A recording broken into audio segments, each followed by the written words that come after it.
To Mark chapter 5 this morning. We are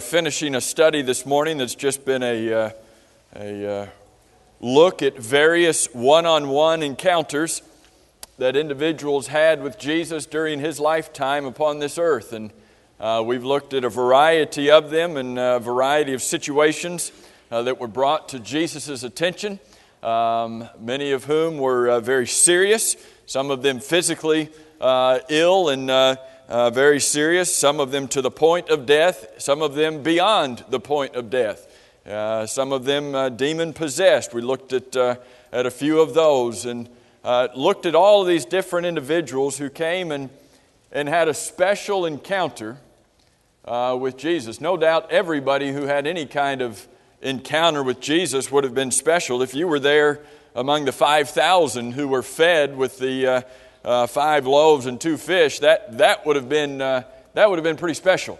That would have been pretty incredible. Even if you didn't have that one-on-one experience, just to be in the presence of that happening would have been very overwhelming. But there are some who had special occasions where they got to have kind of that one-on-one attention with the Lord. And this morning, it's hard. We've only looked at 9. I think this is lesson 9. We've only picked out 9. And obviously there are dozens that we could have looked at. But there's this interesting story that I wanted us to finish with in this study. It's in Matthew, Mark, and Luke all record this. But Mark's account is a little more detailed, a little more extensive. So I want us to use that in Mark chapter 5.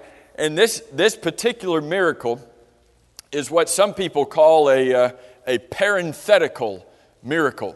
It's like a miracle that's in parentheses. And why is that? Well, if you look in Mark chapter 5, back up into verse 22, Mark 5 verse 22, one of the rulers of the synagogue named Jairus came, and he was very concerned about his daughter. And he said to Jesus in verse 23, "My daughter lies at the point of death." And so Jesus went with him to go to his house. Now, that particular encounter somewhat comes to a pause. And you have a parenthesis almost, starting at the end of verse 24, where it talks about the multitude thronging him. And we read about this particular occasion that we're going to read about, that we're going to study this morning. Then look down at verse 35. While he was still speaking, some came from the ruler of the synagogue's house, from Jairus' home, and said, "Your daughter is dead. Don't trouble the teacher any further." And so Jesus goes on to the home and raises the girl from the dead. But in between Jairus coming to Jesus, Jesus heading on his way, and Jesus finally making it to his home, is this encounter in between, this parenthetical miracle, where there is this woman who comes and is very determined that she is going to be made well by the Lord. And verse 24 says, in Mark chapter 5, Jesus went with him, with Jairus. A great multitude followed him. They always did. Jesus always had a great number of people following him. And the end of verse 24 says that they thronged him. Anybody have a different word than that? At the end of verse 24? They were pressing him. I want you to get the picture of what's happening around Jesus. It's not that Jesus is out in the front and then there are a bunch of people who are following behind him as if saying he's the leader and everybody. They are pressing against him. This is the word in the Greek that was used when they would go to the presses and they would stomp on the grapes. This was the word that was used for pressing the grapes. If you were a grape, not a very fun thought, right? If you were a grape inside that press, what would it mean to be thronged? You're getting stepped on. You're getting crushed. You don't have a chance. Now, that's a little grape. That's the word that's used here about what's happening with Jesus. Not that people are crushing him like a grape, but he's being pressed. There is a group of people that have so surrounded him. Have you ever been in one of those situations where you just felt like you felt like you were a herd of cows and you really didn't have a choice where you were going to go. You were just going to kind of move with the crowd. I felt that one time that I can remember in particular, and it was at Disney World when the fireworks were over. We were at Disney World, fireworks were over, and guess what? Everybody's leaving the park, including us. Well, it didn't matter if you wanted to go somewhere else. You were going where everybody else was going. And if you didn't move fast enough, the stroller behind you was going to be pounding your legs to get you moving. And you were crushed, thronged by the mass of people. Yes, is that Cheryl? You got your hand up? A crowd? Yeah. Being in crowds, being crowded. That's the picture of this occasion in the life of Jesus. And so when we use this statement that there was a one-on-one encounter experience, well, how's that possible with all that's happening here? You know this story. I want us to look at it, verse 25. There was a certain woman. And it says that this certain woman had a chronic disease, a flow of blood. How long had this been going on in verse 25? 12 years. How would you like to have a disease that was lasting for 12 years? That verse 26 says she had spent all that she had. Was she any better? She was not any better. But the verse says more than that. She was not only not any better, she got worse. Well, that's just fine and dandy, isn't it? You're sick for 12 years. You have a wasting disease. It's wasting your body. It's wasting your pocketbook. And you get to the end of 12 years, and you haven't even remained stable. You would have liked to have improved, but you haven't even remained stable. You've gotten worse. Where's your faith at that point? Where's your heart at that point? Are you about as down and low and depressed as you can possibly be? It says, not only does it say that she had had this disease for 12 years, not only does it say that she was not any better, but she was worse. What does the first part of verse 26 say? She had been going to doctors, but how does it describe her experiences with the doctors? That's not what you expect to see with a doctor report, right? She had suffered many things at the hands of the physicians. That's not usually why you go to a physician, right? Unless you're going to the chiropractor, and you know you're going to suffer many things at his hands, right? Now, the idea is to get better, right? But, man, when he takes your neck, never mind, I don't even want to go there. But here is this woman who the Bible says had wasted so much of her monetary abilities to be able to be cured, and yet she was no better. Look over for just a minute in Luke chapter 8. At this account over in Luke chapter 8, and remind me, as you turn over to Luke 8, remind me, we have Matthew and Mark and Luke.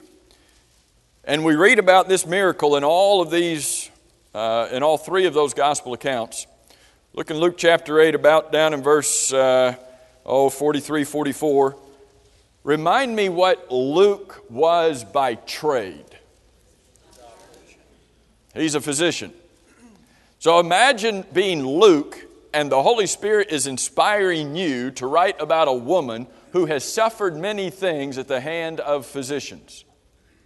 Now, that was not the words that God inspired Luke to write, but notice that verse 43 said that Luke, a physician, says, now there was a woman having a flow of blood for 12 years, and the physician says she had spent all her livelihoods on physicians and could not be healed by any. Mark says she suffered many things. What does the doctor say? She's incurable. It's not the doctor's fault. Not the doctor's fault she's not any better. She is incurable. She can't be cured. So there's a physician's evaluation, prognosis, diagnosis, whatever. The patient cannot be cured. And he says, cannot be cured by, you see the end of verse 43? Any. There's not anybody who can help her. Now, come back to Mark's account. There's not anybody except one person who can help her. Now, by law, and this has been on the screen so you see this. By law, where should she have been in this crowd? By law, should she have been there pressing and thronging in this group of people? No, she's unclean. By law, she's not permitted to be in that crowd, and yet she is. What kind of faith does this woman have? I want us to look at that in a minute. I want you to see her disease.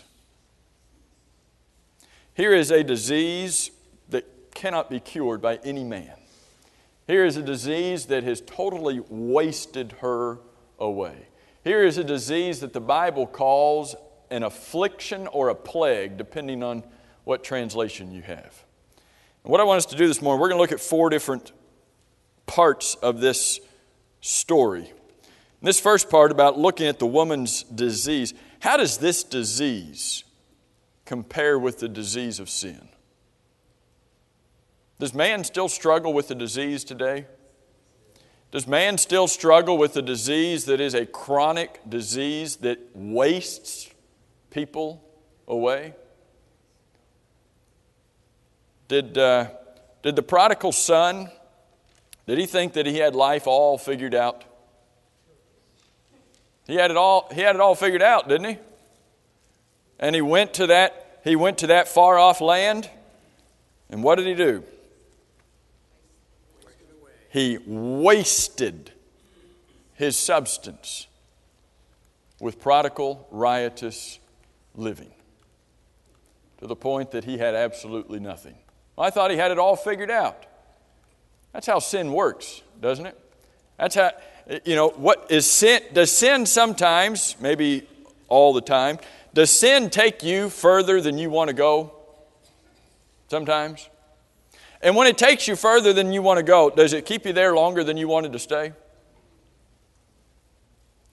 And does it take more than you were willing to give? Here's the disease of sin, that in God's eyes, by law, we are unclean in His sight. By law, this woman by law was not permitted to be with the people. By law, we are not permitted to be in the presence of God. Sin separates man from God. Is that a plague? Is that an affliction? Now look at her faith. Go back to Mark chapter 5 and look at her faith. She had grown worse because of this disease, but verse 27 says, when she heard about Jesus, what did she do? Oh, I don't have time for another. I don't have time for another guy. I don't have time to go see somebody else. Everybody has said, "Well, I can help you. I can help you. And I can help you." And all they've done is drain my pocketbook. I really don't have time to go and deal with somebody else. Is that what she did? Well, she heard about. Where'd she hear about Jesus? He's the talk of the town. Yeah, everybody's going to be out there. What are the chances that I could even talk to the guy? And, we've tried everything else. Even Dr. Luke said, I can't be cured by any. So what's the point? That is not her faith and that is not her heart. When she heard about Jesus, she got up and she was determined in verse 28. Here is her faith. What does she want to do? Does she want to run up and confront Jesus and talk to Him and beg Him to heal her? Does she want to run up and shake His hand, introduce herself, and explain her life trouble? What does she want to do? if only, this is all I want to do. If only I could, what's the touch his hand, touch his face, touch his garment. What part of his garment? Oh, just the edge. That's all that I need. What kind of faith is that? A faith that looks at Jesus and says, all of these other doctors, nothing. Jesus, just give me the edge of his garment. That's all it'll take. Fran? It shows the desperation that woman had. She was in total desperation. She didn't care. She just, wanted to be healed. Absolutely. It shows her desperation, and yet even in her desperation, what did she know? What did she believe? Had she said that about any of the other physicians that she had gone to see? Oh, if I can just go to this doctor, all I'll need to do is touch his coat, and you touch a doctor's coat and you're made well. No. She knew. Mickey? Think about that crowd you described at Disney World. And think about how hard it had to have been for her to get up to Jesus. And the fear she must have had knowing she was disobeying the law. So think about how fearful she was and how hard. And just imagine how hard it was and how desperate. I just imagine her like pushing her way through and because of verse 33. That is. At that point, so think, like Fran said, she was so desperate. Yes. She knew she wasn't supposed to be there. Yeah. Can't you just imagine her like desperately pushing through people? Well, how do you get through a crowd like that? Have you been in a crowd like that? How can you? Now, I know some of you are experts at it. All right? I've seen some, well, maybe not you at work, but, when we were in that crowd at Disney, we just all get behind that lady. She knows what she's doing, and you don't mess with Texas, right? And you don't mess with her either. You just get behind her and she's on her way. Here's this woman, unclean, 12 years with this disease. Strength-wise, where's her strength? I mean, is she in a weakened condition? Here she is, and what does her faith, when she hears, says, here is what I'm going to do. Now, did her faith alone save her? When she heard about Jesus, oh, he's coming, all I've got to do is touch his garment. Was she saved right then? Was she cured? Oh, well, all you have to do is have faith. She had faith. All I've got to do is touch his garment. And was she healed? She didn't even have to go to the crowd, right? She didn't have to track down Jesus because she was cured by her faith alone, right? That's not the way the Bible works. Here's a woman who had faith, and what did her faith do? Oh, it moved. Dirk? You have to consider the possibility, too, that her ailment was known by everyone. And it wasn't uncommon for people who were unclean to have to say unclean, and people would move out of their way. That's possible. That's possible that she was known, that she was known to be unclean.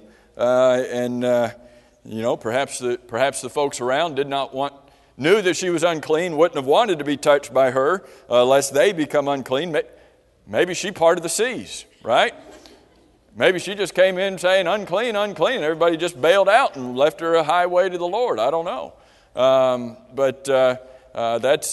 That's a possibility, but I don't know that that's the case as we get in, but that's an interesting thought. Ruth?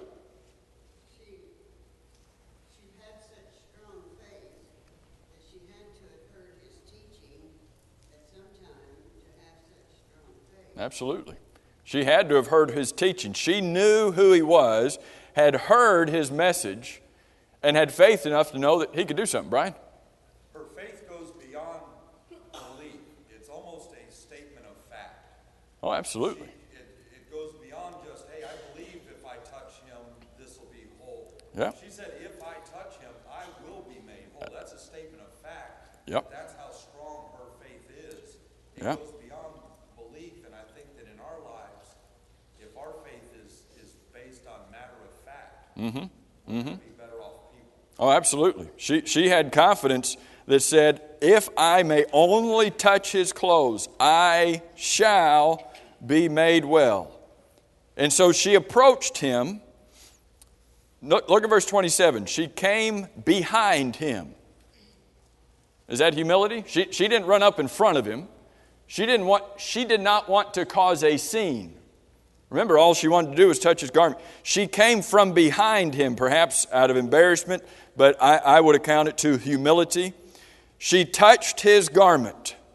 That's all that she wanted to do. Verse 27, she came from behind him in the crowd, and she touched his garment. What is the first word you have in verse 29? Oh, New American Standard doesn't have it. What's the second word you've got in verse 29? What's the second word you got, Jerry? Immediately. Okay, all right. So it's not the first word in New American Standard. New American Standard took an extra syllable to get there. There's the King James. What's the first word in King James in verse 29? And. What's the second word? Straightway. Good enough. All right. So we got first or second word. What's the point? When was this woman healed? Immediately. Are you sure? I mean, it wasn't one of those cases where, well, let's, why don't you call me back tomorrow and see how you're feeling? She is immediately made well. Immediately her flow of blood stopped. But what else happened? Look in verse 30. Same word, and I won't ask you what number it is in your verse. Verse 30 says, and Jesus, verse 30, what's the word you got after that? Immediately, same word. She touched him. Immediately she's healed. Verse 30. And Jesus, what was the immediately with Jesus? He knew something. Immediately he knew that power. That's the Greek word dunamis. We get dynamite from that.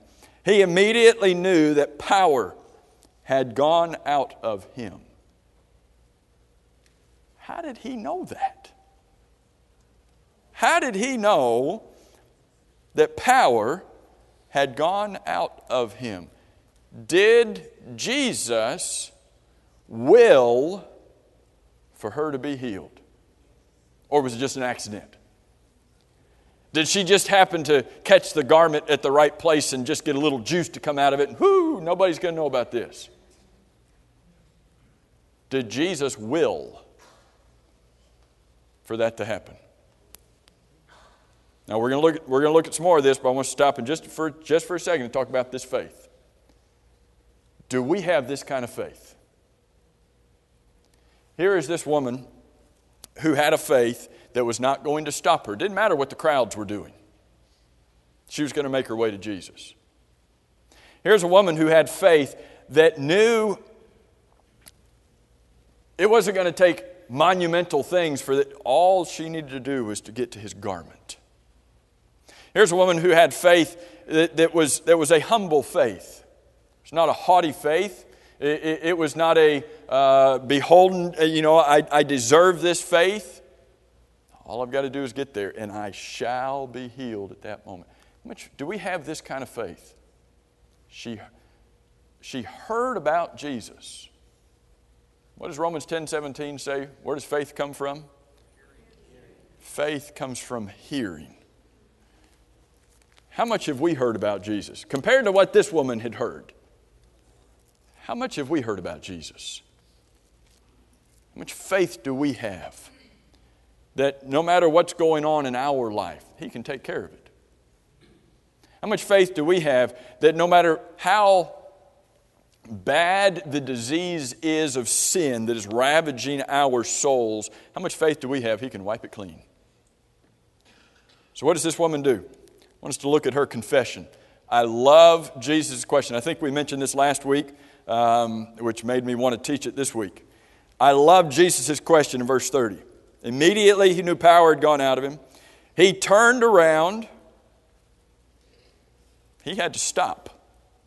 This crowd is moving to go to Jairus' home where he can heal Jairus' daughter, but ends up having to raise her from the dead because he didn't make it there in time. Perhaps that was intentional as well. Jesus stopped, turned around, and said, "Who touched me?" I don't know what I like better, his question or the disciples' response. When the disciples, in verse 31, said to him, "Lord, are you okay?" You see the disciples thronging, pressing, crushing you like a grape. You see all of this happening, and you say, "Who touched me?" Lord, that'd be everybody.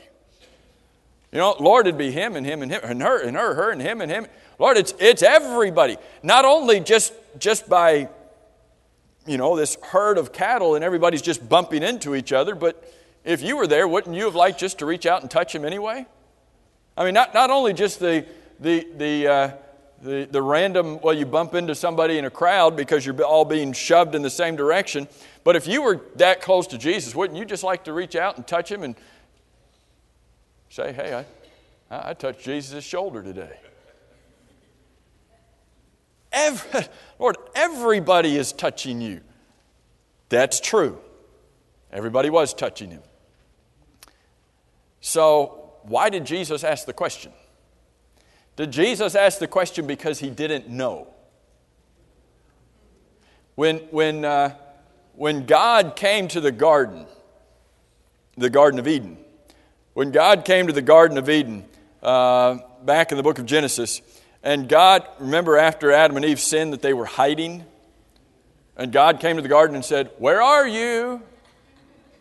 Was that because God didn't know?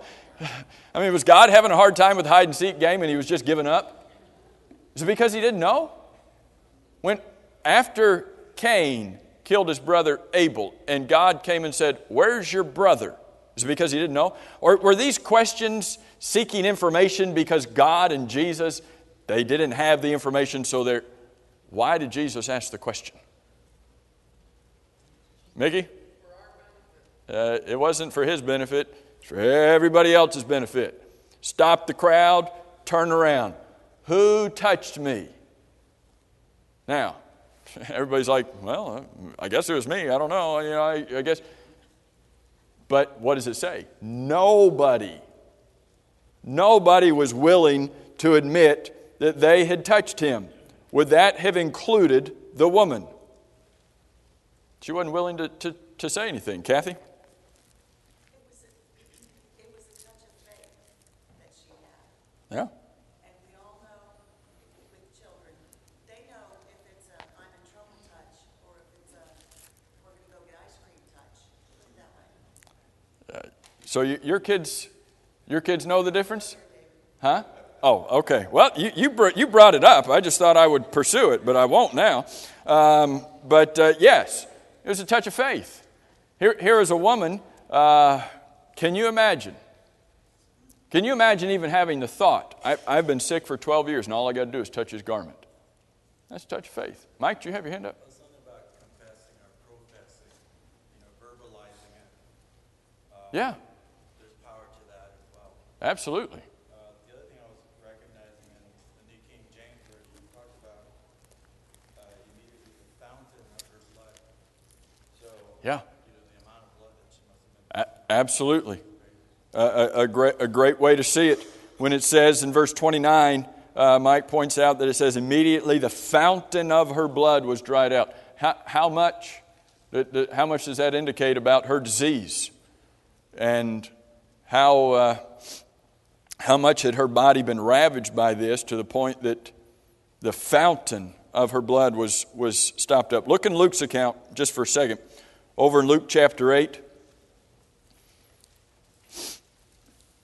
Luke 8 and verse 45. Jesus said, "Who touched me?" When all denied it. Did your kids ever do that? Who broke it? Wasn't me. Wasn't me. Wasn't me. Okay, somebody broke it. Now, sometimes you ask the question because you don't know, right? Sometimes you ask the question to see what little squirrel is going to come out from underneath the couch and say, "Okay, it was me." Sometimes you know, sometimes you don't know. Jesus said, "Who touched me?" They all denied it. Peter and those with him said, Master, the multitudes throng and press you, and you say, who touched me? And Jesus said, somebody touched me. Did Jesus know who that somebody was?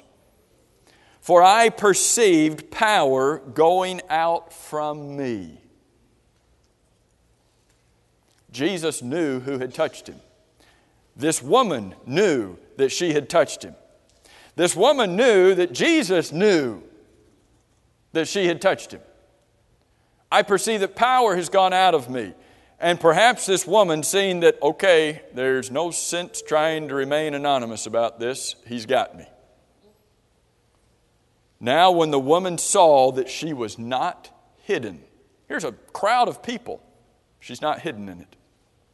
When the woman saw that she was not hidden, she came trembling and falling down before him. She declared to him in the presence of all the people. How does this, think about this, go back to her faith, and here we are talking about her confession. She confesses in the presence of all of the people, trembling, falling down before him. She tells him and all the people why she had done what she did. She didn't just come forward and say, it's me. I mean, Jesus said, who touched? She could have just raised her hand. Over here. Yep, it was me. She came down, fell down, shaking, trembling. What's that from? Fear? Totally afraid? Maybe. Is it from the fact that, what does it say? Which account is it? I can't remember which account it is. It it was Mark's account. She felt in her body, verse 29. Keep your finger in Luke 8. She felt in her body that she was healed. This wasn't maybe I'll go home and see if I feel better. No. Immediately she's healed, and she feels immediately that she's healed. Was it just that the flow of blood was stopped? Yeah, well, it was that. Did Jesus bring her back to a level of health that she had not had? Maybe ever. I mean, did Jesus just fix this one thing? You ever think about that? Did she have a headache before she came? Was she feeling all better now? You know, I mean, was she complete? She felt that she was healed. I know some of you got your hands up. Let me see if we can get through this real quick. She came, fell down. She not only said it was me, but Luke 8 and verse 47 says she told the reason that she had touched him, and she told how she was healed immediately. Why did Jesus stop, turn around, look at the crowd and say, who touched me? For this right here. For the one-on-one encounter that this woman would have with Jesus.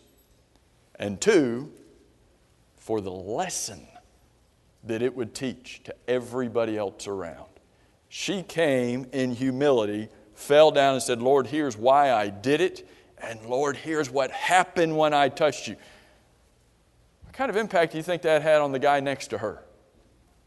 On the lady next to her? Well, get out of the way. Let me touch him too. Let me see what happens to me. You think that had an impact on everybody that was around there? She knew that she couldn't be hidden. She came out. She confessed her faith. Question is, how does that compare with us? How does her faith and how does her confession, how does that compare with what we do? There's part of a confessing of sin.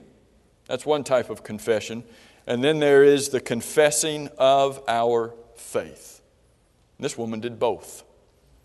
She confessed, here's where I was, here's what I did, here's where I am. Are we determined and courageous enough to do that? One more thing before time gets us. Look back in Mark chapter 5. And then I'm going to try to get to the two hands. Give me 30 seconds and I'll give you all a couple seconds. Mark chapter 5. Jesus says to her, verse 34, daughter, you hear the compassion, the tenderness of calling her daughter. Your faith has made you well. Was it just her faith? Or was it her touch of the garment? Or was it Jesus' power that went out from him? Yes. It's all of that. Your faith has made you well. Go in peace. She had been at least 12 years of her life without any kind of peace. Her life had just been changed by the Lord. Go in peace and be healed. Continually be healed of your affliction. She wasn't going to wake up the next day and it'd be back. Jesus said, you go and you continue to be healed from your affliction. Okay. Ruth had to leave. Fran, go ahead. Jesus made a point. She had faith, but it wasn't going to work out unless she had workers to go with it. And Jesus made a point that she had a disease that was never going to go away. Nothing was ever going to help her until she put her faith in something that would. And he used that as an example for all of us. Do we have a disease that's never going to go away unless we do something with faith, putting our faith in? Who can heal us of our disease of sin other than Christ? And can we be healed in any other way than what the great physician says to do in order to be healed? When he gives us a prescription, here's what you do in order to get better. If I just believe it, is that going to get me better? Or when I go and fill the prescription and take the medicine and do what he says, all of a sudden, that's when the great physician has an impact in my life. Thank you so much for y'all's good attention and your participation this morning.